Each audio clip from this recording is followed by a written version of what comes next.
এখন আমাদের ঘরে ঘরে কুলাঙ্গার সন্তান ভরে গেছে। বেশিরভাগ ফ্যামিলিতে বাবা মার চক্ষু শীতলকারী সন্তান নাই। আজকে একটা বিশ্ববিদ্যালয়ের সাবেক ভিসি তিনি আজকে বলছিলেন যে আমার বাবা আমাদেরকে ছোটবেলায় যখন খেলতে বের হতাম, স্কুল কলেজে পড়ার সময় বলতেন মাগরিবের আগে আগে বাসায় আসবা, এবং আমরাও সেটা আমল করতাম। এসে মাগরিবের নামাজ পড়তাম, পড়ে পড়ালেখা করতে বসতাম।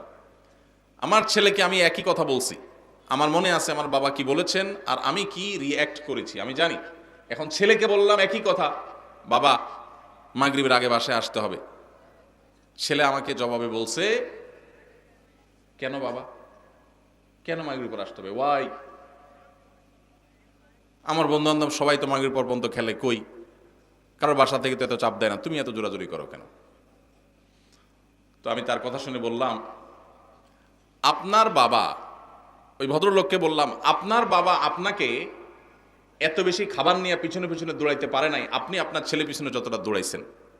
উনি বলেন সঠিক। আমি বললাম, আপনার বাবা আপনাকে প্রতিবেলা এত মাছ গোশ খাওয়াইতে পারে নাই, আপনি আপনার ছেলেকে যত বেশি মাছ গোশ খাওয়াইতে পারছেন।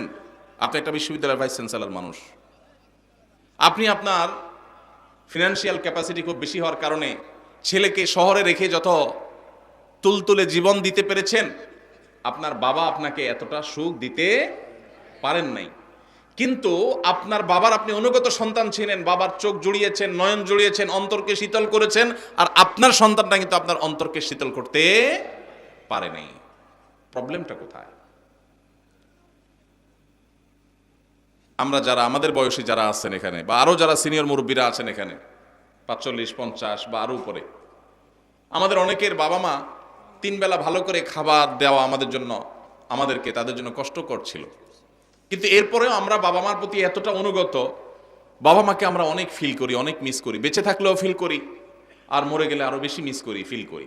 কিন্তু এখনকার যে আমাদের সন্তানরা, এই সন্তানরা আমাদের বাবা মা আমাদের জন্য যতটা করতে পেরেছেন, এদের জন্য আমরা এর 3 গুণ করার পরও তারা আমাদের বাবা মার প্রতি আমরা যতটা অনুগত, আজকালের সন্তানরা আমাদের প্রতি ততটা অনুগত না। কারণটা কি ভাইরা আমার? সবই তো দিয়েছি, সবই দিয়েছি। আমার বাবা মা যা দিতে পেরেছে আমি তার চেয়ে বেশি দিয়েছি। তাহলে কৃতজ্ঞতা আদায় করতে গিয়েও তো অন্তত আমি আমার বাবার মধ্যে যতটা অনুগত, সন্তান আরো বেশি অনুগত হওয়ার কথা ছিল, কিন্তু হচ্ছে না। এর কারণ কি? এর কারণ বিশ্লেষণ করা অনেক লম্বা আলোচনার ব্যাপার। একক কোনো কারণ এখানে বলা কঠিন, অনেকগুলো কারণ রয়েছে। এর ভিতরে একটা কারণ হলো আমাদের এই সমাজ ব্যবস্থা, এটা পশ্চিমা সংস্কৃতি দ্বারায় এত বেশি প্রভাবিত হয়ে গেছে যে আমাদের সন্তানরা এখন তারা এদেশীয় সংস্কৃতি, এদেশের মানুষের কৃষ্টি, কালচার, সভ্যতা, এদেশের মানুষের তাহজিব, তামাদ্দুন এবং অ্যাজ এ মুসলিম ইসলামের যে কৃষ্টি কালচার, সেই জায়গা থেকে অনেক দূরে সরে গেছে। আমাদের তরুণদের একটা বড় অংশ তারা বিপদগামিতার দিকে চলে গেছে। এর কারণ যেমন পশ্চিমা সংস্কৃতির আগ্রাসন আছে, নাটক সিনেমার নামে, বিনোদনের নামে যেগুলো দেখছেন সারাক্ষণ, আপনার ভেতরের জগৎকে পরিবর্তন করে দিচ্ছে। সেগুলো আপনার ইমান, আমল, চিন্তাধারা সবকিছুকে প্রভাবিত করে নিজের অজান্তে চেঞ্জ করে দিচ্ছে। আপনি মুসলমান থাকছেন নামে আর খোলসে, ভেতর থেকে আপনাকে পরিবর্তন করছে, আপনি টেরও পাচ্ছেন না। আপনার সন্তানকে আপনি শিক্ষা দিচ্ছেন, স্কুল, কলেজে, ইউনিভার্সিটিতে শিক্ষা নিতে গেছে যে সন্তান, সেখান থেকে শিক্ষার উপরে ভর করে পশ্চিমার যে সংস্কৃতি আসছে সেটাও সে ধারণ করেছে, শিক্ষিত হচ্ছে, পাশাপাশি সে পশ্চিমা ধ্যান ধারণা বিশ্বাসী হচ্ছে। এর ফলশ্রুতিতে ইসলামের যে ট্র্যাক, ইসলামের যে সুমহান শিক্ষা, সেই শিক্ষা থেকে বঞ্চিত হয়ে ধ্বংস হয়ে যাচ্ছে। এর অনেক কারণের ভিতরে একটা কারণ হলো সন্তানকে আপনি সেইভাবে হালাল খাবার খাওয়াতে পারতেছেন না আপনার বাবা মা যেটা আপনাকে খাওয়াতে পেরেছে। আপনার বাবা মা অনেক কষ্ট করে অল্প খাওয়াইছেন, কিন্তু হালাল খাওয়াইছেন, তার বরকত ছেলের মধ্যে আপনি পাইছেন। আপনি আপনার ছেলে মেয়েকে যা খাওয়াচ্ছেন বুকে হাত দিয়ে বলতে পারবেন না যে টনটন করে বাঁচবে, এতটা হালাল এবং পিওর যেটা আপনার বাবার সম্পদের মধ্যে ছিল, সেটা যদি আপনার সন্তানের মধ্যে আপনি করতে পারেন, ইনশাআল্লাহ এই যুগে আপনার সন্তান সবচেয়ে সভ্য, ভদ্র এবং মাথা নিচু করে বিনম্রতার সাথে আপনাকে শ্রদ্ধা নিবেদন করবে। এই জন্য সন্তান খাইলো কি খাইলো না এটার জন্য যতটা মরিয়া মায়েরা, এর চেয়ে বেশি মরিয়া হবেন সন্তানের পেটে হালাল ঢুকছে নাকি হারাম ঢুকছে বিষয়টা নিয়ে।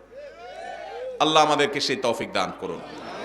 আমার স্বামী প্রবাসে থাকে, কেনাকাটার সব কিছু আমার করতে হয়, এক্ষেত্রে কি আমি গুনাহগার হব?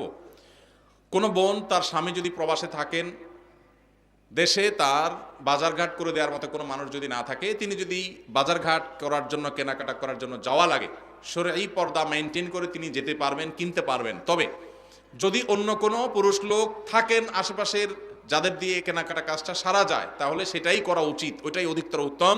এবং আজকাল অনলাইনে অনেক জিনিসপত্র কেনাকাটা করা যায়, বিশেষ করে শহরে চাইলেই অনলাইনে কল করলে বাসায় বাসায় মাল চলে আসে। সেই পদ্ধতি অবলম্বন যাদের করার সুযোগ আছে তারা সেটা করা উচিত। একান্ত কোনো উপায় না থাকলে তিনি অবশ্যই যেতে পারবেন, কিন্তু পর্দা মেনটেন করে।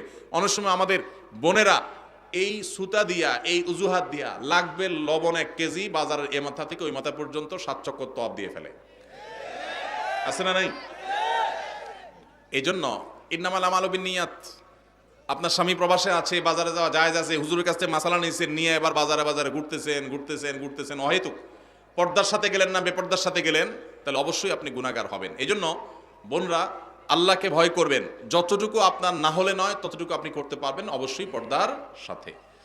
আমি পর্দা করে চলতে চাই, কিন্তু যেই পরিবার যৌথ পরিবার হওয়ার কারণে পর্দা করে চলতে পারি না, এক্ষেত্রে আমার করণীয় কি? যৌথ পরিবারে পর্দা করাটা একটু কঠিন, একটু কষ্টের, ডিফিকাল্ট। এক্ষেত্রে দরকার হয় সবার সহযোগিতা। আমরা ছোটবেলায় আমরা দেখেছি যৌথ পরিবারে থেকেও মানুষ পর্দা করার চেষ্টা করত।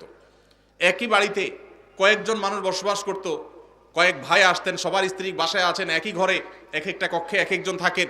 তো বাহির থেকে আসলে অনেক সময় গলা পরিষ্কার করে ঢুকতো, গলা পরিষ্কার করে প্রবেশ করত, যাতে করে মেয়েরা তারা নিরাপদে সাইড হয়ে যায়, পর্দার খেলাপ না হয়। এখন হায়া লজ্জা এমন উঠছে, হনহনায় ঢুকে যায়, ন্যূনতম পর্দার বিধানটা জানেই না। এটা মুসলমানদের জন্য লজ্জা। যৌথ ফ্যামিলিতে থেকে পর্দা করা সম্ভব যদি সবার সহযোগিতা থাকে। ঠিক আছে, পুরুষরা যখন আসবে মহিলারা সাইড হয়ে যাবে, পুরুষরা যখন বের হবে মহিলারা তখন সাইড দিবেন, মহিলারা যখন থাকবেন পুরুষরা ঢোকার আগে তাদের পারমিশন নেবেন, প্রাইভেসি মেনটেন করবেন। দেখুন, ইসলামের পর্দার বিধানটা হলো মানুষের প্রাইভেসি রক্ষা করার জন্য, মানুষের প্রাইভেসি মেনটেন করা, রক্ষা করা। এটা ইসলামের অনেক বড় একটা সৌন্দর্য যে ইসলাম মানুষের প্রাইভেসি রক্ষা করেছে। একজন নারী, আপনি তার সৌন্দর্য তার অনুমতি ছাড়া বা তার সৌন্দর্য আল্লাহর অনুমতি ছাড়া আপনি দেখে অবলোকন করবেন, আপনার জন্য হারাম করা হয়েছে, তার প্রাইভেসি আপনি নষ্ট করছেন। আবার একইভাবে আপনি তাকে নিয়ে মনোজগতে যে বাজে জল্পনা কল্পনার মধ্যে হারিয়ে যাওয়ার আশঙ্কা আপনার মধ্যে আছে এই পর্দাহীনতার কারণে, এই কারণে আল্লাহ তাআলা আমাদের জন্য এটা নিষেধ করেছেন। এই জন্য যৌথ ফ্যামিলিতে থেকে পর্দা করা যায় যদি সবার সহায়তা থাকে, যদি না থাকে তাহলে আলাদা থাকবেন, ছোট্ট কুলঘর নিয়ে ফ্যামিলির সাথে পড়া করে তাদেরকে বুঝায়া যে পর্দার জন্য আপনি আলাদা হচ্ছেন। অনেক সময় দেখা যায় অনেক মহিলা আছে আলাদা হওয়ার জন্য একটা সুতা খোঁজে, সুতা, এই সুতা খুঁজে এক একটা মাসালা বাইর করে হুদাই, কোনো কারণ ছাড়াই। তো এটা করা যাবে না। আর যদি সত্যিই পর্দার অসুবিধা হয় তাহলে স্বামীর কর্তব্য স্ত্রীর জন্য অবশ্যই পর্দার ব্যবস্থা করা প্রয়োজনে, সেটা বাছা আলাদা করে হলেও। মহিলাদের পর্দা করার ক্ষেত্রে মুখ ঢাকা কতটুকু জরুরি? বিশুদ্ধ মত অনুযায়ী, নিরাপদ মত অনুযায়ী মুখমণ্ডল পর্দার অন্তর্ভুক্ত ঢাকবেন, মুখমণ্ডল প্রদর্শন করবেন না, প্রয়োজনে মাথা কাপড় টেনে দিবেন। আল্লাহ বলেছেন ইউদিনিনা আলাইহিন্না মিন জালাবিবিহিন্না, মাথার উপর যে কাপড় থাকে মেয়েদের পর্দার জন্য এটাকে জিলবাব বলা হয়।